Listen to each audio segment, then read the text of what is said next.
नमस्कार साथियों। आज हम लोग रिवीजन की इस सीरीज में करने वाले हैं भारतीय अर्थव्यवस्था के सवालों को। और भारतीय अर्थव्यवस्था देखिए अपने आप में काफी बड़ी कहानी है, तो इसको एक क्लास में बांध पाना थोड़ा सा मुश्किल है। तो हम लोग इसमें क्या करने वाले हैं कि जैसे कि एक ये आपका हो जाएगा जिसमें कि मैं आपको ट्रेडिशनल इकोनॉमी के कुछ क्वेश्चंस कराऊंगा, और एक और पार्ट इसका आएगा, उसमें थोड़ा हम लोग करंट के क्वेश्चंस को डिस्कस कर लेंगे। और जैसा कि आपको पता भी है कि इंडियन इकोनॉमी से दो तरीके के सवाल पूछे जाने की प्रकृति रही है अक्सर से। अगर आपसे भारतीय अर्थव्यवस्था से 10-12 सवाल पूछे जाते हैं तो उसमें जो ट्रेडिशनल इकोनॉमी है उससे ज्यादा 5-6 सवाल होते हैं। बाकी के सवाल हमेशा लेटेस्ट डेटा से पूछे जाते हैं, करंट इकोनॉमी से पूछे जाते हैं। और करंट इकोनॉमी में हम लोग काफी काम पहले भी कर चुके हैं, उसकी प्लेलिस्ट चैनल पे अवेलेबल है, आप जा करके देख सकते हैं। बाकी एक पार्ट उस सीरीज का और आना है वीडियो का, तो वो भी आपका जल्दी ही आ जाएगा, एग्जाम से काफी पहले ही आपका वो भी आ जाएगा। और करंट इकोनॉमी जैसे टॉपिक को अक्सर एग्जाम के बिल्कुल पहले पढ़ना चाहिए, क्योंकि चीजें याद रहें। बहुत पहले आप पढ़ेंगे भूल जाएंगे, है ना। तो थोड़ा सा पहले पढ़ेंगे तो चीजें याद रहेंगी। तो चलिए शुरू करते हैं। और अगर आपने हमारे मोबाइल एप्लीकेशन को नहीं इंस्टॉल किया है तो अगर आप जरूरत समझते हो तो कर सकते हैं। बाकी हाँ, चैनल पे नए हैं तो इसको सब्सक्राइब जरूर कीजिए, क्योंकि काफी मेहनत लगता है ऐसी क्लासेस तैयार करने में, है ना। पूरे क्वेश्चन सेलेक्ट करना, फिर उसका पीपीटी बनाना, देन उसको रिकॉर्ड करना, और फिर आप सभी के लिए उसको अवेलेबल कराना। तो आप सभी के सामने पहला सवाल है, और ध्यान से पढ़िए। सवाल जो है कृषि से संबंधित है, यानी कि कृषि क्षेत्र वाले भाग से संबंधित है भारतीय अर्थव्यवस्था के। और सवाल क्या कह रहा है कि भारत में निम्नलिखित में से किस की कृषि तथा सहबद्ध गतिविधियों में ऋण के वितरण में सबसे अधिक हिस्सेदारी है। सवाल का मतलब ये है कि कृषि कार्यों के लिए या कृषि से संबंधित गतिविधियों अथवा कार्यों के लिए जो ऋण उपलब्ध कराया जाता है, जो ऋण मुहैया कराया जाता है, तो इसमें आपको आपके सामने 4 प्रकार की संस्थाएं हैं, और बताना यह है कि किस माध्यम से सबसे ज्यादा ये ऋण जो है प्रदान किया जाता है। आपके सामने ऑप्शन ए है जो कि कह रहा है वाणिज्यिक बैंकों के माध्यम से। आपके सामने ऑप्शन बी है जो कि कह रहा है सहकारी बैंकों के माध्यम से। ऑप्शन सी है जो कि बता रहा है क्षेत्रीय ग्रामीण बैंकों के माध्यम से।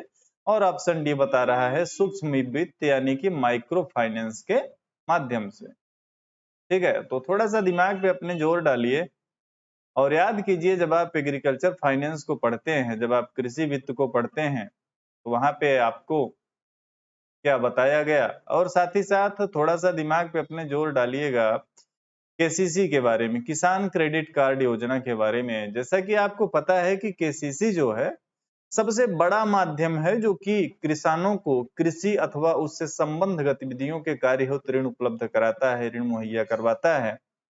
तो इसमें अगर आप केसीसी को पढ़े होंगे तो वहां से अगर आपको याद आ रहा हो, तो इस प्रश्न का जो सही जवाब है वो है वाणिज्यिक बैंकों के माध्यम से। ठीक है ना। किसान क्रेडिट कार्ड के माध्यम से जो किसानों को ऋण मुहैया करवाया जाता है, वो उसमें सबसे बड़ा माध्यम जो है वो वाणिज्यिक बैंक होता है। ठीक है ना। तो वाणिज्यिक बैंक इसका सही जवाब होगा। और ऋण वितरण की अगर हम लोग बात करेंगे तो ऋण तो कई तरीके से दिए जाते हैं, लेकिन सबसे बेहतर जो है इस समय केसीसी वाली स्थिति चल रही है, यही सबसे फेमस है, यही सबसे बड़ा माध्यम है किसानों को ऋण मुहैया उपलब्ध करवाने का। ठीक है ना। तो इस प्रश्न का सही जवाब हो गया ऑप्शन नंबर ए, वाणिज्यिक बैंक। अगले सवाल की ओर हम लोग बढ़ेंगे, और अगला सवाल क्या कह रहा है, सरकार के समावेशित वृद्धि लक्ष्य को आगे ले जाने में निम्नलिखित में से कौन से कार्य या कौन सा कार्य सहायक सिद्ध हो सकता है। समावेशित वृद्धि लक्ष्य। अब आपके सामने ऑप्शन है। पहला है स्वयं सहायता समूहों, सेल्फ हेल्प ग्रुप, इनको जो है प्रोत्साहन देना। दूसरा है सूक्ष्म लघु और मध्यम उद्योगों को प्रोत्साहन देना। और तीसरा है शिक्षा का अधिकार अधिनियम लागू करना। तो अगर आप इस सवाल को सही से पढ़ेंगे, ध्यान से पढ़ेंगे, समावेशी वृद्धि की यहाँ पे बात हो रही है, समावेशित वृद्धि की। तो समावेशित वृद्धि के हिसाब से इंक्लूसिव ग्रोथ जो होता है, ठीक है ना, तो उसके हिसाब से इसमें सभी को शामिल किया जाता है, सबको एक साथ। तो अगर आप देखेंगे तो ये तीन के तीनों जो ऑप्शन हैं, इसमें जो है ऐसे हैं जो कि समावेशित वृद्धि के अंतर्गत चलेंगे, ठीक है ना। तो इसका जो सही जवाब हो जाएगा वो हो जाएगा ऑप्शन 1, 2 एंड 3, यानी कि ऑप्शन डी इसका राइट आंसर। अगले सवाल की ओर हम लोग बढ़ेंगे और अगला सवाल है, भारत में शुरू की गई स्वाभिमान योजना किससे संबंधित है, ठीक है ना। अब अगर यहीं पे आपसे सवाल लिखा होता, थोड़ा सा इसमें कंफ्यूजन हो सकता है, अगर आपसे यहीं पे लिखा होता स्त्री स्वाभिमान योजना, क्या लिखा होता, स्त्री स्वाभिमान योजना। तो अगर यहाँ पे स्त्री स्वाभिमान योजना लिखा होता तब तो इस प्रश्न का सही जवाब बन जाता ग्रामीण महिला अधिकारों से, या ऐसे समझ सकते हैं कि महिलाओं से रिलेटेड है, ठीक है। तो लेकिन ऐसा नहीं है, तो इसको बताने का तात्पर्य भी है कि ये भी आपको पता होना चाहिए। लेकिन सवाल आपसे पूछ रहा है कि स्वाभिमान योजना किससे संबंधित है, तो जो स्वाभिमान योजना है ये संबंधित है ग्रामीण बैंकिंग से, ठीक है ना, ग्रामीण बैंकिंग से संबंधित है। और 10 फरवरी 2011, काफी पुरानी योजना है लेकिन बढ़िया योजना है ना। यहाँ से सवाल आपसे पूछ सकता है, इसीलिए मैंने कहा इसकी थोड़ा सा चर्चा कर देते हैं। 10 फरवरी 2011 को समय यूपीए गवर्नमेंट थी, और यूपीए गवर्नमेंट में सोनिया गांधी के द्वारा इस योजना की शुरुआत की गई थी। किसकी, ग्रामीण बैंकिंग की, यानी कि स्वाभिमान योजना की। किससे रिलेटेड, वक्र क्या होता है ये तो अलग ही कहानी है। लैफर वक्र है ना, कर की दर और कर से होने वाली आय, कुजनेट्स वक्र, ठीक है, और फिलिप्स वक्र आप जान ही रहे हैं। इसमें एक वक्र ऐसा बच रहा है जो कि बताएगा आय के वितरण के बारे में, और इसका सही जवाब हो जाएगा लॉरेंज वक्र, ठीक है ना। ऐसे प्रश्नों में आपको कंफ्यूजन नहीं होना चाहिए, क्लियर है ना। आगे बढ़ेंगे। जनगणना, देखिए आप देख रहे होंगे यूजीसी के पेपर 2 में आपसे जनगणना से भी सवाल अक्सर पूछे जाते हैं, एक दो सवाल। तो यहाँ पे मैंने कुछ सवालों को शामिल किया है। जनगणना 2011 के अनुसार किस राज्य में महिला साक्षरता निम्नतम है, चलिए एक बार देखने पे हो सकता है कि आपको लगे कि इसका सही जवाब हो जाएगा बिहार, लेकिन ऐसा है नहीं। इस सवाल का सही जवाब है राजस्थान। अगर हम लोग महिला साक्षरता की बात करें कहाँ पे सबसे कम है, तो Rajasthan is the right answer, ये नहीं। ध्यान रखिएगा, ऐसे प्रश्नों में इसी तरीके का कंफ्यूजन होता है। तो इसका सही जवाब क्या हो जाएगा, राजस्थान। आगे बढ़ेंगे। अगला भी सवाल आपका जनगणना से ही रिलेटेड है, और इसमें आपको बताना है कि भारत में 2011 में राज्य के अनुसार साक्षरता दर के संदर्भ में राज्यों को अवरोही क्रम में व्यवस्थित करना है। किस क्रम में व्यवस्थित करना है, अवरोही क्रम में। आपके सामने 4 ऑप्शन है, केरल, मिजोरम, लक्षद्वीप और गोवा। थोड़ा सा चलाइए अपनी दिमाग, दिमाग पे जोर डालिए।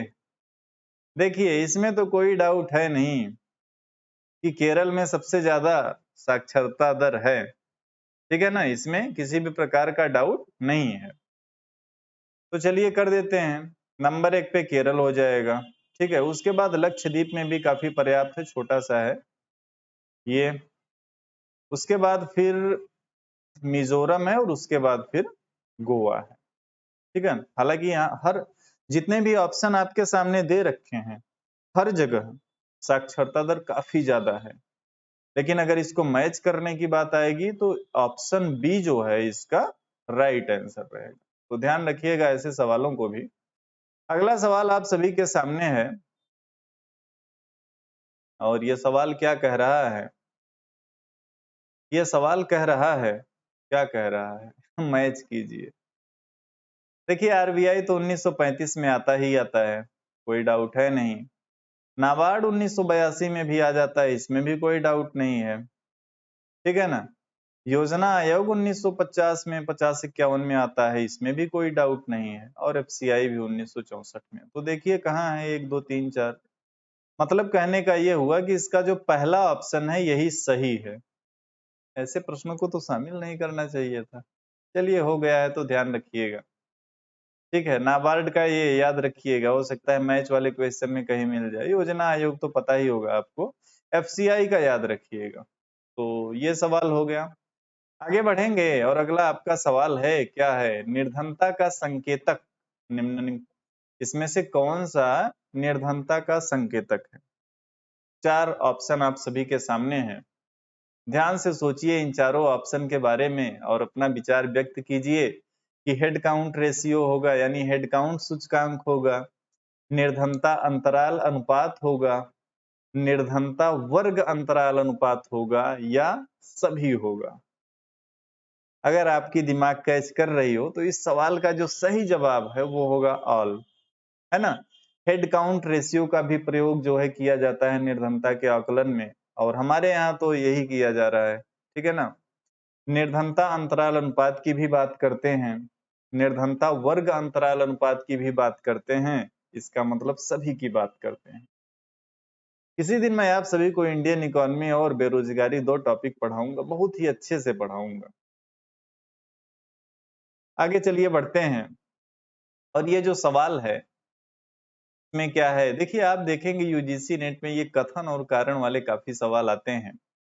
हालांकि आज मैंने इंडियन इकोनॉमी के इस सेशन में जो भी सवाल शामिल किए हैं, तो इसमें कोशिश यही है कि यूजीसी के प्रीवियस ईयर के कम ही क्वेश्चन मिले, मतलब ये अलग ही जगह से क्वेश्चन उठाए गए हैं, ताकि हो सकता है आपको कुछ हेल्प मिल जाए, क्योंकि प्रीवियस ईयर तो आप सभी ने पढ़ रखा है।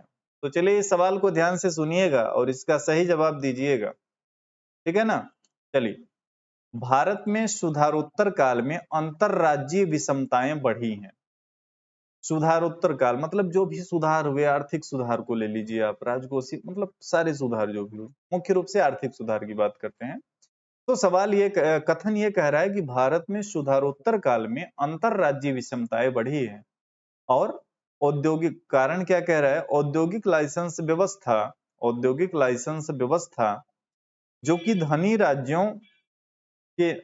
राज्यों में उद्योगों के संकेंद्रण को बाधित करती है, को समाप्त कर दिया गया है। देखिए औद्योगिक लाइसेंस व्यवस्था को भी लगभग समाप्त कर ही दिया गया है। तो इस प्रश्न का जो सही जवाब है, देखिए इस प्रश्न का जो सही जवाब है वो है ऑप्शन बी। ये ए और आर दोनों सही हैं, लेकिन आर के द्वारा एक ही सही व्याख्या नहीं की जा रही है, क्योंकि यहाँ पे औद्योगिक लाइसेंस की बात हो रही है, यहाँ पे विषमताओं की बात हो रही है, तो आप देखेंगे कि दोनों रिलेट नहीं कर पा रहे हैं, है ना। तो क्लियर हो गया, क्या क्लियर हुआ कि इस प्रश्न का सही जवाब है वो है ऑप्शन बी, ठीक है ना। देखिए परीक्षा में ध्यान से ऐसे सवालों को कीजिएगा, सवाल आपको घुमाने के लिए ये पूछता है एनटी, और आजकल तो ऐसे ऐसे सवाल। और एक बार मैं आप सभी से एक बात बिल्कुल बार बार मैं कहूंगा ये बात, कि ध्यान रखिएगा, 2 पैसेज आजकल आपको आते हैं, 2 पैसेज, और इनसे रिलेटेड आपको 10 क्वेश्चन मिल जाते हैं। तो अगर आप कंसंट्रेशन बना करके इस दोनों पैसेज को पढ़ेंगे और उन सवालों को सॉल्व करेंगे, तो ये 10 में से आप 10 सही कर सकते हैं। तो एनटीए आपको गिफ्ट देता है, इसका फायदा उठाइए, इसमें कोई गलती नहीं होनी चाहिए। चलिए आगे बढ़ते हैं। अगला सवाल है और इसमें आपको मैच करना है। आप ये बोल सकते हैं कि ये सवाल तो पब्लिक फाइनेंस का है, इकोनॉमी में क्यों ला दिए। कोई बात नहीं, इकोनॉमी में भी इन चीजों को पढ़ा जा सकता है। देखिए मॉनेटरी, डेमोग्राफी, पब्लिक फाइनेंस, ये सारी चीजें हम लोग इंडियन इकोनॉमी में भी पढ़ते हैं, तो बस वही है कहानी। चलिए, तो ये सवाल क्या कहता है, इसमें आपको क्या करना है, इसमें आपको चीजों को मैच करना है। क्या मैच करना है कि किसका क्या सही होगा, ठीक है ना। तो एक एक करके चलिए शुरू करते हैं।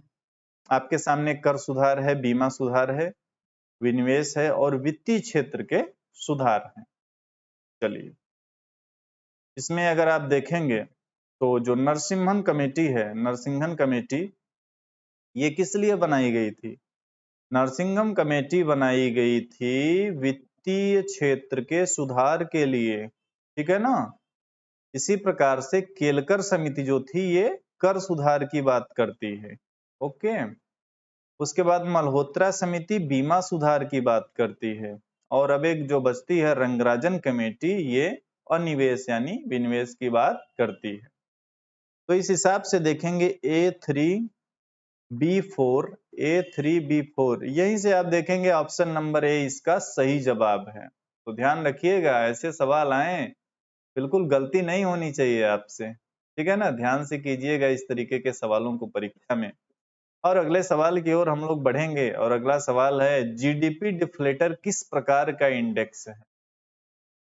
बिल्कुल इसमें न तो कुछ पढ़ना है न तो कुछ समझना है, सिर्फ याद रखना है। लास्पियरे इंडेक्स, जो लास्पियरे सूचकांक होता है, ये उसी प्रकार का होता है, उसी श्रेणी में आता है जीडीपी डिफ्लेटर। आगे बढ़ेंगे हम लोग, और अगला सवाल है एक व्यक्ति जो काम की तलाश नहीं कर रहा उसे क्या समझा जाएगा।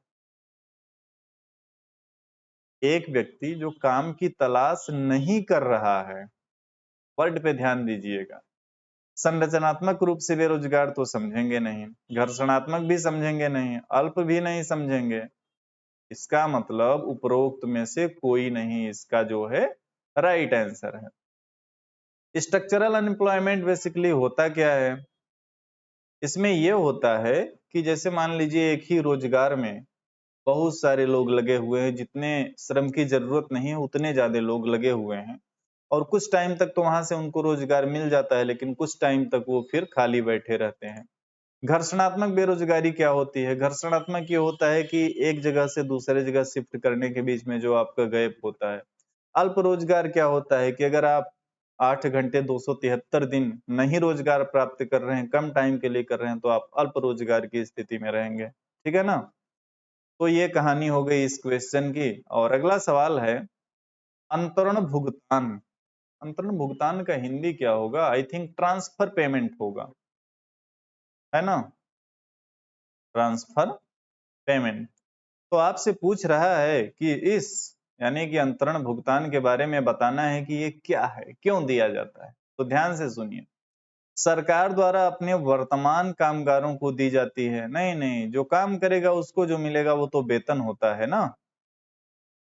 गरीब जनता को दिया जाता है, ये तो सहायता होती है, ठीक है ना।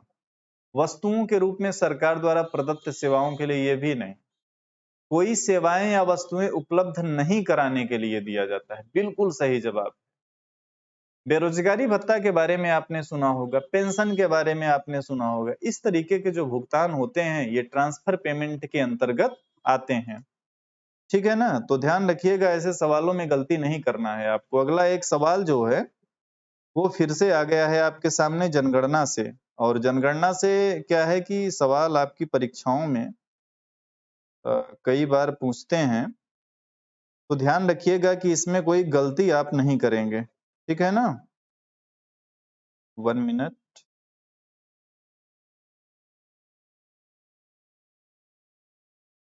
ठीक, चलिए। तो सवाल क्या कह रहा है, 2011 की जनगणना के अनुसार निम्नलिखित राज्यों को उनकी जनसंख्या के आधार पे व्यवस्थित कीजिए। कैसे व्यवस्थित किया करना है, जनसंख्या के आधार पे, ठीक। तो चलिए देखते हैं। देखते ही समझ जाएंगे पहली कहानी की यूपी तो हमारा न केवल इंडिया में बल्कि विश्व में अपना स्थान बनाए हुए है। तो यानी कि जिसमें उत्तर प्रदेश पहले पे होगा वो इसका जो है सही जवाब हो जाएगा, ठीक है ना। उसके बाद बात करेंगे। अब उसके बाद आपको कंफ्यूजन हो सकता है बिहार और महाराष्ट्र में, क्योंकि आप देखेंगे बी और डी यही दो हो सकते हैं जिसमें फोर्थ पहले पे है, तो अब या तो 3 या तो 2। तो असल में मैं आपको बता दूं महाराष्ट्र की जनसंख्या बिहार से है ज्यादा, तो 4 के बाद आ जाएगा 3, और यहीं से आपका ये सवाल जो है वो सही बन जाता है, ठीक है। उसके बाद बिहार और फिर आंध्र प्रदेश। तो इसे कैसे चलेगा, यूपी नंबर 1 पे है, फिर महाराष्ट्र है, फिर बिहार है, फिर आंध्र है। ये इसका सही जवाब है। और ऐसे सवालों को याद रखिएगा, कोई गलती नहीं होनी चाहिए जनसंख्या से जो भी सवाल आता है। अगला, जनांकीय लाभांश का पूर्ण लाभ उठाने के लिए भारत को क्या करना चाहिए। जैसा कि आप जानते हैं हमारे देश की जनसंख्या बहुत ही ज्यादा है, और ये भी माना जाता है कि हमारे यहाँ जो जनांकीय लाभांश है वो एक बड़े लेवल पे है, लेकिन इसका कैसे लाभ उठाया जाए। अलग अलग विचार हो सकते हैं। देखिए, शिशु मृत्यु दर में कमी लाना ये तो दूर दूर तक इससे संबंधित है ही नहीं। और सामाजिक सुरक्षा योजनाएं चालू करना, उच्चतर शिक्षा का निजीकरण करना।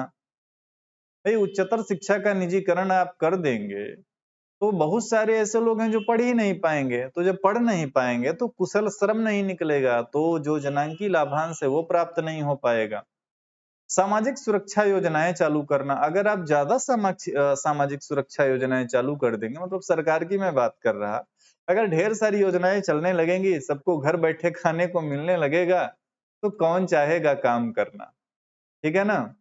तो ये भी नहीं हो पाएगा। यानी कि उच्चतर शिक्षा का निजीकरण करेंगे तो ये तो बिल्कुल अन्याय हो जाएगा। सब फिर हायर एजुकेशन में जा नहीं पाएंगे। शिशु मृत्यु दर में कमी लाना, ये तो दूर दूर तक इससे संबंधित है नहीं। ठीक है। उसके बाद सामाजिक सुरक्षा योजनाएं चालू करना और अधिक मात्रा में। पहले से जो योजनाएं चल रही हैं उसके अलावा अगर आप और अधिक मात्रा में योजनाओं को लेकर के आएंगे, तो जब लोगों को घर बैठे सुविधाएं मिलने लगेंगी, घर बैठे खाना मिलने लगेगा, सारी चीजें अगर फ्री में मिलने लगेंगी, तो काम कौन करना चाहेगा? तो अभी सवाल में आपको कोई कंफ्यूजन नहीं होना चाहिए कि इसका सही जवाब क्या होगा। देखिए, कौशल विकास को प्रवर्तित करना, स्किल डेवलपमेंट करना। और आप देख रहे होंगे पिछले 7-8 सालों में हमारे देश में स्किल डेवलपमेंट में काफी जो है बड़े पैमाने पे प्रयास किए जा रहे हैं। न केवल भारत में बल्कि उत्तर प्रदेश जैसी सरकार, बहुत ऐसे स्टेट गवर्नमेंट हैं जहां पे भी कौशल विकास से संबंधित तमाम योजनाएं चलाई जा रही हैं।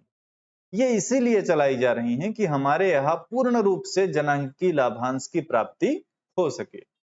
जितना बेहतर हम जनांकी लाभांश को प्राप्त कर पाएंगे, उतने ज्यादा हमारा देश जो है विकास के रास्ते पे चलता जाएगा। ठीक है ना? तो skill development is the most factor. ठीक है, इसको याद रखिएगा। अगला सवाल है, निम्नलिखित में से भारत में प्रत्यक्ष विदेशी निवेश में क्या सम्मिलित होगा या क्या सम्मिलित नहीं होगा? ठीक है, चलिए ध्यान से सुनिएगा। विदेशी कंपनियों की भारत में सहायक कंपनियां, बिल्कुल सही बात है। भारतीय कंपनियों में इक्विटी धारिता, भारतीय कंपनियों में मतलब कि विदेशी कंपनियों की भारतीय कंपनियों में इक्विटी धारिता, ये भी सही बात है। कंपनियां जिनकी वित्तीय व्यवस्था विदेशी कंपनियों द्वारा हो, विदेशी कंपनियां वित्तीय व्यवस्था करें, डज नॉट मैटर, ये भी रहेगा। पोर्टफोलियो निवेश, ये नहीं रहेगा। तो इस हिसाब से देखेंगे 1 2 3, 1 2 3, option D, option D is the right option. ठीक है, आगे बढ़ेंगे। अगला सवाल है आपका, राष्ट्रीय ग्रामीण आजीविका मिशन ग्रामीण गरीबों को किस प्रकार आजीविका देने में मदद करता है? ठीक है, किस प्रकार ग्रामीण गरीबों को आजीविका देने में मदद करेगा? क्या? राष्ट्रीय ग्रामीण आजीविका मिशन।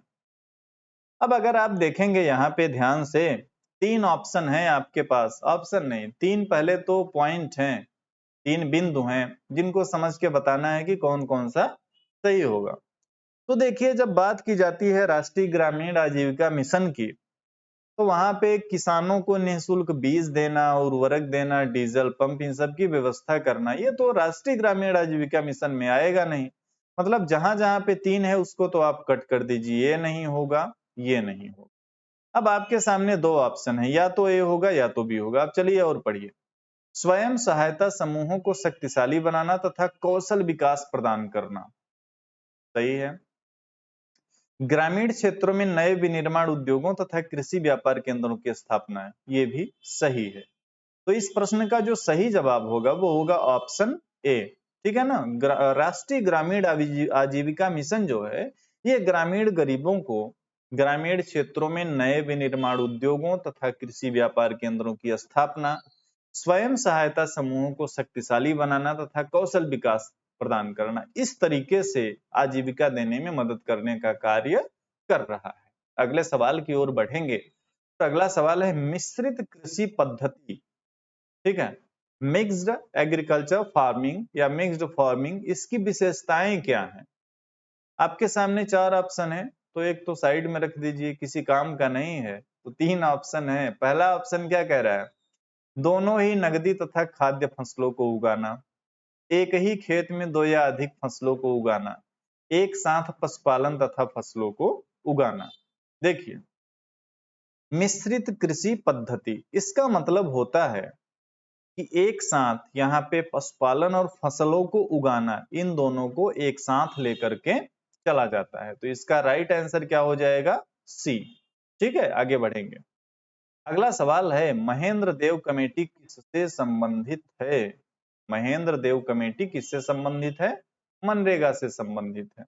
मनरेगा में कुछ समस्याएं चल रही थी, तो इसमें सुधार के लिए महेंद्र देव की अध्यक्षता में एक कमेटी बनाई गई थी और उन्होंने अपने रिकमेंडेशन दिए थे।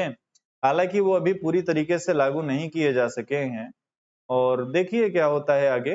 तो इतना याद रखिएगा कि मनरेगा कमेटी जो थी वो महेंद्र देव से संबंधित थी, या महेंद्र देव जो है मनरेगा। अब एक बहुत ही अच्छा सवाल मिल गया है ना? स्फीति डाकू है ये तो आपने पहले से सुन रखा होगा, लेकिन यहाँ पे सवाल क्या है, स्फीति एक विध्वंसकारी बीमारी है और इस स्टेटमेंट को किसने बोला था? तो बस ये तो देखिए फैक्ट है, और फैक्ट का मैं आपको सही आंसर बता रहा हूँ, रघुराम राजन ने ऐसा बोला था। याद रखिएगा, ऐसे सवाल पूछ लेते हैं कभी कभी, ठीक है ना? तो स्फीति एक विध्वंसकारी बीमारी है, इस स्टेटमेंट को कहने वाले थे रघुराम जी राजन। ठीक है, आगे बढ़िए। किसी देश की आर्थिक वृद्धि की सबसे उचित माप क्या है? जीडीपी से किसी देश की आर्थिक वृद्धि की सबसे उचित माप हो सकती है, या एनडीपी से, या एनएनपी से, या प्रति व्यक्ति उत्पाद से? तो इस सवाल का जो सही जवाब है, इस सवाल का जो सही जवाब है वो है प्रति व्यक्ति उत्पाद। ठीक है ना? इसके माध्यम से किसी देश की आर्थिक वृद्धि की बेहतर माप की जा सकती है। अगले सवाल की ओर हम लोग बढ़ेंगे, और ये जो सवाल है ये क्या कहता है, भारत जैसे देश में विदेशी पूंजी की आवश्यकता का प्रमुख कारण क्या है? ऑप्शन आपके सामने है। विनियोग बचत अंतराल को पूरा करना, चालू खाता घाटे का वित्तीयन करना, ठीक है, विदेशी प्रौद्योगिकी आवश्यकता की पूर्ति करना, खाद्यान्न तथा स्फीति संबंधी आवश्यकताओं की पूर्ति करना। अब देखिए, विदेशी पूंजी की आवश्यकता का जो प्रमुख महत्व है वो खाद्यान्न से तो नहीं रहेगा। हाँ, विदेशी प्रौद्योगिकी आवश्यकता की पूर्ति के लिए हो सकता है, चालू खाते के घाटे को वित्तीय यानी उसको संभालने के लिए, उसको ठीक करने के लिए हो सकता है, विनियोग बचत अंतराल को पूरा करने के लिए हो सकता है। यानी कि 1 2 3, देखिए कहाँ है 1 2 3, 1 2 3, option B is the right answer. तो ये सही जवाब है। यदि एफडीआई प्रतिबद्धता सूचकांक का मूल्य 1 हो सकता है ये सवाल इससे पहले आपने नहीं देखा हो। यदि एफडीआई प्रतिबद्धता सूचकांक का मूल्य 1 हो तो ऐसी अर्थव्यवस्था क्या होती है? ध्यान रखिएगा, अगर एफडीआई प्रतिबद्धता सूचकांक का मूल्य 1 है तो इस प्रकार की अर्थव्यवस्था जो होती है वो एक पूर्णतया बंद अर्थव्यवस्था होती है। क्या होती है? पूर्णतया बंद अर्थव्यवस्था। याद रखिएगा इस सवाल को, और आगे बढ़ते हैं हम लोग। चलिए सवाल को देखते हैं, और ये सवाल क्या कह रहा है, ये सवाल क्या कह रहा है, एक मिनट रुकिएगा। एफआरबीएम हो गया, विदेशी पूंजी हुआ, एफआरबीएम हुआ, और एफडीआई। हाँ, अगले सवाल में है ये आपका विदेशी प्रतिबद्धता, विदेशी प्रत्यक्ष प्रतिबद्धता सूचकांक। जो अभी सवाल आपने देखा ना, विदेशी एफडीआई प्रतिबद्धता सूचकांक के बारे में देखा है कि इसकी वैल्यू अगर 1 है तो क्या होगा। अब देखिए, अगर ऐसा हो जाए, अगर ऐसा हो जाए, नहीं नहीं, एक वाला तो, अब ये देखिए कि अगर विदेशी प्रत्यक्ष प्रतिबद्धता सूचकांक जो बनाया जाता है इसमें शामिल क्या क्या होता है। आपके सामने 4 ऑप्शन है। विदेशी इक्विटी भागीदारी अनुमोदन तंत्र, विदेशियों द्वारा देश में रोजगार प्राप्त करने संबंधी प्रतिबद्धता, और क्रियात्मक प्रतिबंध। ये 4 ऑप्शन है आप सभी के सामने, और आपको बताना। अब देखिए, क्योंकि ये नए तरीके का सवाल है तो मैं आपको बस इतना क्लियर कर दूं कि इसके 4 के चारों ऑप्शन सही हैं, और इन्हीं चारों को मिला करके विदेशी प्रत्यक्ष प्रतिबद्धता सूचकांक तैयार किया जाता है। ठीक है, आगे बढ़ेंगे। अगला सवाल है, ट्रिकल डाउन रणनीति। ये यूजीसी नेट में पूछा हुआ है। ट्रिकल डाउन रणनीति लागू होती है, इसका जो राइट आंसर है, चलिए दीजिए इसका सही जवाब। आपके सामने 4 ऑप्शन है। एक ऑप्शन कह रहा है अर्थव्यवस्था के विशेष क्षेत्रों को सुलभ हेतु लक्ष्यांकित करना। एक है सकल राष्ट्रीय उत्पाद में वृद्धि के स्थान पे बेहतर पोषण, स्वास्थ्य, शिक्षा आदि में प्रत्यक्ष उपलब्धि हासिल करना। एक है सुविचारित पुनर्वितरण के माध्यम से उच्च वर्ग की आय को घटाना, और जो अगला ऑप्शन है बढ़ते हुए सकल राष्ट्रीय उत्पाद के द्वारा निर्धनता का निवारण करना। और साथियों यही जो है आपका सही जवाब है, ठीक है ना। इसमें कहा जाता है कि ऊपर से नीचे को लाभ दिया जाता है, ठीक है। तो बढ़ते हुए सकल राष्ट्रीय उत्पाद के द्वारा निर्धनता का निवारण जो किया जाता है, ये ट्रिकल डाउन रणनीति के माध्यम से किया जाता है। अगले सवाल को देखिएगा, और अगला सवाल क्या कह रहा है कि किसान क्रेडिट कार्ड योजना के अंतर्गत किसानों को वितरित किए गए ऋण भारतीय जीवन बीमा निगम की राष्ट्रीय कृषि बीमा के अधीन आते हैं, ठीक है। अगला, किसान क्रेडिट कार्ड धारकों को दुर्घटना में हुई मौत पर 50,000 रुपए तक अस्थाई मतलब मौत पे 50,000 रुपए और अस्थाई अपंगता होने पर 25,000 रुपए तक की राशि का वैयक्तिक दुर्घटना बीमा का प्रावधान है। चलिए इस सवाल को ध्यान से पढ़िए और इसका जवाब दीजिए। तो देखिए, किसान क्रेडिट कार्ड योजना के अंतर्गत किसानों को जो ऋण दिया जाता है वो एक बीमा के अंतर्गत तो होता है, लेकिन भारतीय जीवन बीमा निगम की राष्ट्रीय कृषि बीमा के अधीन होता है, इसमें थोड़ा सा डाउट है। लेकिन ये जो है कि दुर्घटना अगर हो जाए मान लीजिए और मौत हो जाए तो 50,000 रुपए तक मिलता है, अस्थाई अपंगता होने पे 25,000, ये सही है। तो इसका जो राइट आंसर है वो ऑप्शन बी, ठीक है ना, ऑप्शन बी इसका सही जवाब। आगे बढ़ेंगे और ये सवाल है, इसमें 4 योजनाएं हैं, राष्ट्रीय महिला कोष, महिला समृद्धि योजना, इंदिरा महिला योजना और महिला सामास्या योजना। सामास्या योजना अलग अलग तरीके के नाम देखने को मिलते हैं, तो इसको मैच करना है, ठीक है। देखिए राष्ट्रीय महिला कोष जो बनाया गया था वो बनाया गया था निर्धन महिलाओं की ऋण संबंधी आवश्यकताओं की पूर्ति करने के लिए। किस लिए बनाया गया था? निर्धन महिलाओं की ऋण संबंधी आवश्यकताओं की पूर्ति करने के लिए। उसके बाद जो बी यानी कि महिला समृद्धि योजना है, महिला समृद्धि योजना ये ग्रामीण महिलाओं में बचत को प्रोत्साहित करने के लिए बनाया गया था, यानी कि ए का 4 बी का 3। देखिए ए का 4 बी का 3, ए का 4 बी का, ऑप्शन सी आपका जो सही जवाब है। इसी प्रकार से इंदिरा महिला योजना ये है महिलाओं की शक्ति संपन्नता की बात करता है, और महिला समस्या योजना महिला समानता के लिए शिक्षा की बात करता है। तो ये ध्यान रखिएगा। अगला सवाल, भारत सरकार द्वारा सीखो और कमाओ एक नई कौशल विकास योजना किस वर्ग के युवकों के लिए प्रारंभ की गई? ठीक है, आपने कहीं पढ़ा होगा एक मंजिल योजना थी। कमेंट में बताइएगा कि मंजिल योजना किस लिए चलाई गई थी, ठीक है। कमेंट बॉक्स में बताइएगा कि मंजिल योजना किस लिए थी, ठीक है। संगम योजना किस लिए थी, और इसी प्रकार से मैं एक योजना यहाँ पे भी आपको बता दे रहा, क्या कि सीखो और कमाओ। तो ये जो योजना चलाई गई थी सीखो और कमाओ, ये चलाई गई थी अल्पसंख्यक समुदाय के लिए। किसके लिए चलाई गई थी? अल्पसंख्यक समुदाय के लिए। आगे बढ़ेंगे और अगला सवाल है, भारत में गरीबी का स्तर स्थापित होता है।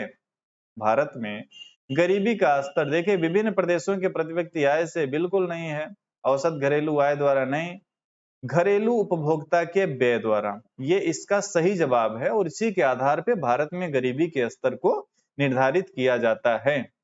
अगले सवाल की ओर बढ़ेंगे और ये है मुद्रा योजना से संबंधित। किससे संबंधित है? मुद्रा योजना से संबंधित।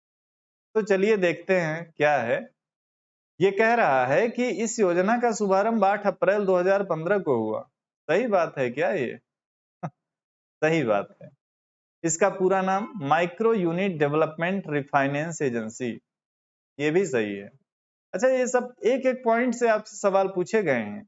अभी देखिए जो मैंने टिक किया, ये पीजीटी 2021 यूपी, ये यूजीसी नेट में एक बार फुल फॉर्म पूछा था, जिन्होंने प्रीवियस ईयर किया होगा उनको याद है। मुद्रा बैंक राज्य स्तरीय समन्वयक के साथ मिलकर कार्य करेगा, ये कहीं से नहीं पूछा है तो इसको हो सकता है आप पूछ ले, तो याद रखिएगा। मुद्रा बैंक भारतीय लघु उद्योग विकास बैंक यानी सिडबी के एक भाग के रूप में कार्य करेगा, ये भी सही है और ये भी पूछा हुआ है कहीं ना कहीं। तो कहने का मतलब है कि 1 2 3 4, 1 2 3 4 कहाँ मिल रहा है? डी। तो इस सवाल का जो सही जवाब है वो है डी। ठीक है ना, किसी प्रकार का कंफ्यूजन नहीं होना चाहिए। अगला सवाल है जनधन योजना के बारे में, और बताइए कि जनधन योजना की क्या कहानी है। इसकी यहाँ इसकी हाँ इसकी अनौपचारिक शुरुआत 28 अगस्त 2014 को हुई। 28 अगस्त 2014 को हुई। सही कह रहा है, 8 साल हो गए लगभग। घोषणा दरअसल घोषणा इसकी 15 अगस्त को की गई थी मेरे हिसाब से। कुछ है इसमें मुझे कंफ्यूजन, लेकिन ये तो स्टेटमेंट सही है। अगला, इस योजना का उद्देश्य प्रत्येक परिवार को बैंक शाखा उपलब्ध कराना। बिल्कुल सही बात है, और इसमें भी फोकस किया गया था। नहीं, सबको तो खाता ठीक है, लेकिन महिलाओं के लिए कुछ स्पेशल व्यवस्थाएं की गई थी। यह सरकार की अब तक की सबसे बड़ी योजना है। बिल्कुल सही बात है। वित्तीय समावेशन के वित्तीय समावेशन के संदर्भ में ये सरकार की सबसे बड़ी योजना है। ठीक है ना। इस योजना के तहत केरल राज्य पूर्ण कवरेज प्रदान करने वाला पहला राज्य बना था, और ये भी सही बात है। केरला ने इसमें सबसे पहले जो है पूर्ण कवरेज प्राप्त कर लिया था। तो इसका मतलब कहने का ये हुआ कि इसमें जो 4 ऑप्शन आप सभी के सामने दिख रहे हैं, 1 2 3 4, चारों का काम तमाम कीजिए, क्योंकि चारों सही हैं। तो सही जवाब क्या है? Option D. उद्योग और अब इसी 3 से आइडिया हम लोग लगा लेते हैं कि सबसे लास्ट में कौन आया है। चलिए,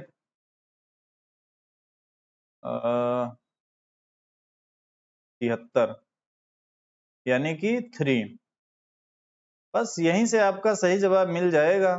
फेरा सबसे बाद में आता है, उसके पहले आता है एमआरटीपी एक्ट, और उसके पहले आता है क्या? उद्योग और विनिमय अधिनियम, और उसके पहले आता है अल्पतम वेतन अधिनियम। तो इसका सही जवाब है ऑप्शन सी। आगे बढ़ेंगे, और अगला सवाल है, इसमें भी आपको मैच करना है। ठीक है, तो चलिए मैच करने का कार्य हम लोग करते हैं।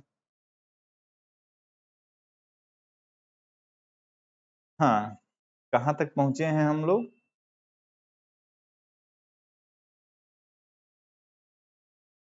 जगदीश भगवती एमआरटीपी एक्ट, अब पहुंच गए हैं इसमें मैच करने के लिए। मैच हम लोग करते हैं अभी इस सवाल को, और इस सवाल को मैच जब करेंगे तो देखिए, भारत में निर्धनता की बात, या उससे पहले देख लें कि विकास आयोजना जो है ये सुखमय चक्रवर्ती से संबंधित थी। जब आपने योजना आयोग को अगर बहुत गहराई में पढ़ा होगा तो वहां से ये चीज आप कर पाएंगे कवर।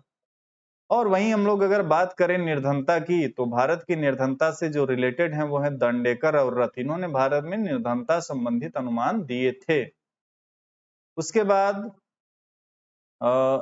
अच्छा, ये जो क्या बोलते हैं इसे, संतापकारी समृद्धि, इससे जगदीश भगवती रिलेटेड हैं, सी का 1। ठीक है, तो अभी देखेंगे आप 1 का ए का 4, बी का 3, सी का 1 और डी का 2, आर के हजारी। तो इसका राइट आंसर है ऑप्शन बी। ठीक है ना। इस तरीके से आप परीक्षाओं में जब भी आपसे ये मैच वाले सवाल आए ना, तो उसमें आप ये मत देखिए कि आपको क्या नहीं आ रहा है, सबसे पहले ये देखिए कि आपको क्या आ रहा है। जो जो आ रहा है उसको उसको मैच करते जाइए, उसको उसको टिक करते जाइए। एक दो अगर नहीं आ रहे होंगे तब भी आपका वो सवाल जो है सही बन जाएगा, मतलब उसका जो है आपको सही जवाब मिल जाएगा। ठीक है ना। आगे बढ़ेंगे हम लोग और अगले सवाल को देखेंगे। अगला सवाल क्या कह रहा है, ये भी पंचवर्षीय योजनाओं से संबंधित है। वैसे तो पंचवर्षीय योजना अब गुजरे जमाने की बात हो गई, आजकल तो नीति आयोग का बोलबाला है, लेकिन क्या किया जाए, पढ़ना पड़ेगा, है ना। तो चलिए इस सवाल को देखते हैं, और यहाँ बताना है कि दूसरी पंचवर्षीय योजना में किस बात पे जोर दिया गया, चौथी में किस बात पे, पांचवी में और छठवीं में, इस तरीके से। अगर ध्यान से देखें तो आपको याद होगा पहली पंचवर्षीय योजना में जो कृषि पे फोकस किया गया था, लेकिन जब दूसरी पंचवर्षीय योजना आई थी तो वहां पे भारी उद्योगों यानी बड़े उद्योगों पे बात किया गया था। यानी कि ए का 2। अब आप अपने आंसर में देखेंगे ए का 2, यहीं से आपको सही जवाब मिल जाता है। बी का 4 हो जाता है, ठीक है, सी का 1 हो जाता है और डी का 3 हो जाता है। तो ये आपका सही जवाब है। देखिए, एक भी अगर आपको ठीक से पता है तो कभी कभी एक पता है उसी से आपका पूरा काम बन जाता है। ठीक है ना। तो ये आपको क्लियर कट पता रहा होगा कि दूसरी पंचवर्षीय योजना में भारी उद्योगों पे बल दिया गया था। तो अगले सवाल की ओर बढ़ेंगे। इसमें बताना है कि कौन पहले आता है कौन बाद में जाता है। हरित क्रांति 1967-68 के आसपास की कहानी है। राष्ट्रीयकरण 1969 में होता है। गरीबी हटाओ ये भी इसी के आसपास था। तो अब चलिए अपने ऑप्शनों पे हम लोग ध्यान देते हैं और ऑप्शन क्या कह रहे हैं। हाँ, हरित क्रांति इसमें जो है सबसे पहले आती है।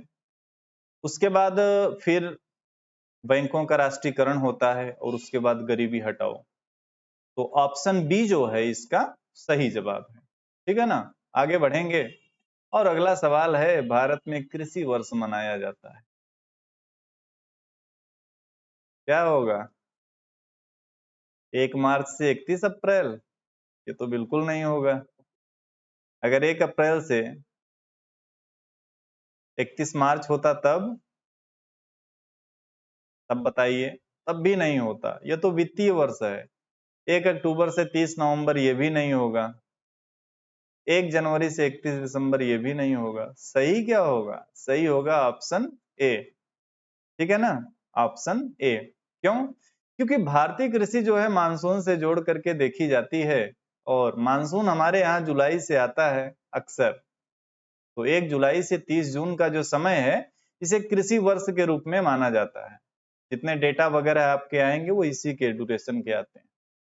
आगे बढ़ेंगे और अगला सवाल बड़ा बढ़िया है, सोचने वाला है कि राष्ट्रीय खाद्य सुरक्षा अधिनियम 2013 में शिकायत दूर करने के संबंध में एक महत्वपूर्ण 2 स्तरीय व्यवस्था का प्रावधान है और इसके अंतर्गत फूड कमीशन के संबंध में क्या सही नहीं है?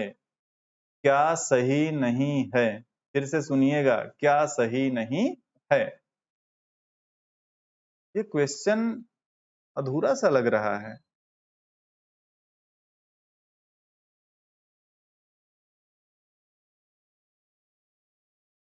इस क्वेश्चन को हम लोग छोड़ देते हैं क्योंकि इसमें कुछ मिसप्रिंट कुछ छूट गया है। चलिए आगे बढ़ते हैं। अगला सवाल है, होलसेल बैंक की अवधारणा किस कमेटी ने रखी थी? होलसेल बैंक, ये फैक्चुअल क्वेश्चन है और इसका सही जवाब है नचिकेत मोर कमेटी। नचिकेत मोर कमेटी। आगे बढ़ेंगे और अगला सवाल है, प्रधानमंत्री उज्ज्वला योजना के संबंध में क्या सही है? और प्रधानमंत्री उज्ज्वला योजना, इसको मैं बहुत ही बेहतर योजना मानता हूं क्योंकि इस योजना ने जो कार्य किया है, आज के कुछ टाइम पहले सोचिए जब योजना शुरू नहीं हुई थी उसके पहले हमारे देश में एक बड़ी आबादी गरीबी में अभी गुजारा कर रही है, लेकिन वो लोग कभी सोच नहीं सकते थे कि हमारे यहाँ भी सिलेंडर होगा, हम भी जो है गैस पे खाना बनाएंगे। लेकिन इस योजना के माध्यम से, प्रधानमंत्री उज्ज्वला योजना के माध्यम से उनके सपनों को पूरा किया गया। अब पूछ रहा है इसमें से क्या सही है? ठीक है, तो प्रधानमंत्री उज्ज्वला योजना बीपीएल परिवारों को गैस कनेक्शन मुहैया कराने से संबंधित है, ये तो सही बात है। बिल्कुल, यह योजना यह भी सुनिश्चित करती है कि इन परिवारों को सिलेंडर मुफ्त मिलता रहे, ये गलत है। सिलेंडर का पैसा लगता है, लग रहा था, और अभी आपने देखा होगा कुछ टाइम पहले फाइनेंस मिनिस्टर ने घोषणा किया था कि उज्ज्वला योजना वाले जितने भी लोग हैं वो भी जो जो सिलेंडर फिल कराएंगे उनको 200 रुपए की सब्सिडी जो है वो कंटिन्यू रखी जाएगी। बाकी सिलेंडर जो आम आदमी खरीदता है उसके सब्सिडी को लगभग खत्म कर दिया गया। कभी कभी भूला भटका ऐसे 48 रुपए के आसपास आ जाता है, अदरवाइज ये सब्सिडी जो है खत्म ही कर दी गई है। लेकिन उज्ज्वला योजना वालों के लिए अभी ये 200 रुपए की सब्सिडी का प्रावधान चल रहा है। ठीक है, तो इसको याद रखिएगा, बाकी मुफ्त नहीं है। तो ऑप्शन ए जो है इसका सही जवाब हो जाता है। आगे बढ़ेंगे और स्टार्टअप प्रयास से संबंधित क्या सही है? तो चलिए इसको भी सोचते हैं कि क्या सही है क्या नहीं सही है ना। यह उच्च यह उच्च औद्योगिक वृद्धि को सुनिश्चित करने के लिए भारी मात्रा में निवेश आकृष्ट करने का प्रमुख प्रयास है, बिल्कुल सही बात है। यह भारत सरकार की मजबूत इकोसिस्टम निर्माण करने का प्रयास है जो इनोवेशन को बढ़ावा दे और भारी मात्रा में, बिल्कुल बिल्कुल सही बात है। पहला भी सही, दूसरा भी सही। यह केवल विनिर्माण तक सीमित नहीं होगा बल्कि कृषि, हेल्थ केयर, शिक्षा तक विस्तारित होगा। और बिल्कुल ये भी सही बात है, क्योंकि अभी आप एडटेक स्टार्टअप्स के बारे में जानते होंगे, ठीक है। तो ये लिमिट नहीं है कि केवल जो है विनिर्माण तक, किसी भी सेक्टर में हो सकता है। तो इसका जो राइट आंसर है ऑप्शन सी, 1, 2 और 3, ये तीन के तीनों सही है। और अगला सवाल है कारण और कथन वाला। भारत में कृषि उत्पादकता काफी कम है। भारत में जनसंख्या वृद्धि की दर उच्च है। बात तो सही है यार, कृषि उत्पादकता भी कम है, जनसंख्या की वृद्धि भी उच्च है, लेकिन दोनों में कोई रिलेशन नहीं मिल रहा है। तो कहने का मतलब ये है कि सही तो हैं दोनों, लेकिन कोई सही व्याख्या नहीं कर रहा है। ठीक है, तो ऑप्शन बी इसका राइट आंसर। अगले सवाल की ओर देखेंगे। और निम्नांकित में से किस अंतराल में कृषि संगणना की जाती है? कृषि जनगणना की जाती है। यूजीसी नेट में पूछा हुआ सवाल है और 5 वर्षों में एक बार कृषि जनगणना की जाती है। अगले सवाल की ओर बढ़ेंगे और बताना यह है आपको इसमें कि वो कीमत जिसपे भारतीय खाद्य निगम सर्वाधिक सार्वजनिक, यहाँ सार्वजनिक होना चाहिए, सार्वजनिक वितरण के लिए खाद्यान्न का वितरण करता है, वो क्या कहलाती है, कौन सी कीमत होती है? तो साथियों ये जो कीमत होती है, कहाँ हम लोग का क्वेश्चन गया, हाँ, ये जो कीमत होती है ये होती है निकासी कीमत। ठीक है ना, ये कौन सी कीमत होती है? निकासी कीमत। आगे बढ़ेंगे और अगला सवाल है 1991 में भारतीय अर्थव्यवस्था में क्रांतिकारी रूप से शुरू हुए आर्थिक सुधारों की प्रक्रिया में स्थिरता जन्य तथा संरचनात्मक सुधार शुरू हुए। इनमें से संरचनात्मक सुधार को कौन कौन विवेचन अधिक मतलब क्या क्या इसमें संरचनात्मक वाले को स्पष्ट करता है, यही आपको जो है बताना है। ठीक है, तो उन कमजोरियों का निराकरण करना जो राजकोषीय तथा भुगतान संतुलन पे विकसित हो गई हैं। नहीं नहीं, ये नहीं है। भारतीय अर्थव्यवस्था के विभिन्न क्षेत्रों में जो कठोरता विकसित हो गई उन्हें दूर करना, बिल्कुल सही बात है। आर्थिक प्रणाली को अधिक प्रतिस्पर्धात्मक तथा कुशल बनाना, ये भी सही बात है। तो 2 और 3 कहां पे मिलेगा? 2 और 3 मिलेगा ऑप्शन डी में, यानी सवाल का जो सही जवाब है ऑप्शन डी। अगले सवाल की ओर बढ़ेंगे और यहाँ पे आपको करना है मैच। ठीक है, तो यहाँ पे देख लीजिए, गरीबी का अनुमान तो किए होंगे रंगराजन साहब, तो 3 का सी यानी 3 का 3, यानी यहीं से आपका काम बन जाता है। रंगराजन ने गरीबी का अनुमान किया यानी सी का 3, और इसी हिसाब से ए का 1। नायर कमेटी बैंकों के सुशासन से संबंधित थी। Saumitra Chaudhary committee supply chain में निवेश को प्रोत्साहित करने से। जालान कमेटी नए निजी बैंकों को लाइसेंस देने से। याद रखिएगा, यहाँ से आपसे यूजीसी में सवाल पूछ सकता है, तो इस क्वेश्चन को स्पेशली आप इंपॉर्टेंट मान करके याद, वैसे तो जितने सवाल यहाँ पे मैंने शामिल किए हैं इंपॉर्टेंट ही मान के किया है, लेकिन इसको थोड़ा और अच्छे से फोकस। अगला सवाल, भारतीय प्रतिस्पर्धा आयोग किसके लिए स्वीकृति देता है? किसके लिए स्वीकृति देता है? नए औद्योगिक इकाइयों की स्थापना के लिए? नो। विदेशी उपभोक्ताओं को वस्तुओं तथा सेवाएं बेचने हेतु? नो। ए और सी नो। विलय और अधिग्रहण।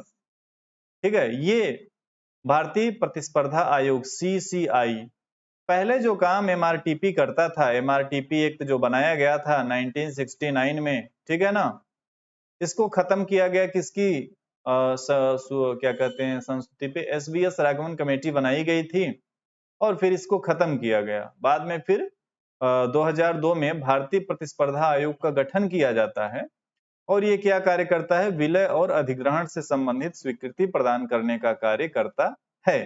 ठीक है, तो साथियों ये था आज का 50 इंडियन इकोनॉमी का क्वेश्चन। उम्मीद है कि जरूर आपको कुछ ना कुछ यहाँ से सीखने को मिला होगा। मैंने यहाँ पे अपने तरीके से आपको काफी कुछ बताने का प्रयास किया है, तो उम्मीद है कि ये सेशन आप सभी के लिए जरूर जरूर जरूर इंपॉर्टेंट हुआ होगा। और आप सभी से चर्चा करूंगा थोड़ा सा कि देखिए, किसी भी एग्जाम को पास करने की जो ट्रिक होती है ना, वो छिपी होती है प्रीवियस ईयर क्वेश्चन में। तो आप प्रीवियस ईयर क्वेश्चन को लगातार करिएगा। यूजीसी जैसा जो एग्जाम होता है, जहां पे कि आपसे पेपर 1 पेपर 2 दोनों मिला जुला करके जो है सवाल पूछे जाते हैं, तो यहाँ पे आपको दोनों पेपर पे फोकस करके चलना है। ठीक है ना, दोनों पेपर पे फोकस करके चलेंगे। बैलेंस स्टडी आपकी होनी चाहिए। यूजीसी तभी आपका क्वालिफाई होगा जब दोनों पेपर में आपका स्कोर अच्छा आएगा। और अभी का जो टाइम है इसमें आप ज्यादा नहीं, बस आप प्रीवियस ईयर क्वेश्चन भी अगर अच्छे से कर रहे हैं ना तो आपके सफल होने की पॉसिबिलिटी बढ़ जाती है, क्योंकि काफी सारे क्वेश्चन जो है ना वो कोरिलेटेड होकर के आते हैं। तो अभी जो भी टाइम है इसमें आप प्रीवियस ईयर क्वेश्चन लगातार करते रहें, बहुत ज्यादा अब नई चीजें मत पढ़ें, क्योंकि पढ़ा तो आपने बहुत पहले से है। आपने ग्रेजुएशन में पढ़ा होगा, आपने पोस्ट ग्रेजुएशन में पढ़ा होगा, तो पढ़ाई तो चल ही रही है। अब क्या टाइम है PYQ करने का, कहीं से नए क्वेश्चन मिले उनको करने का।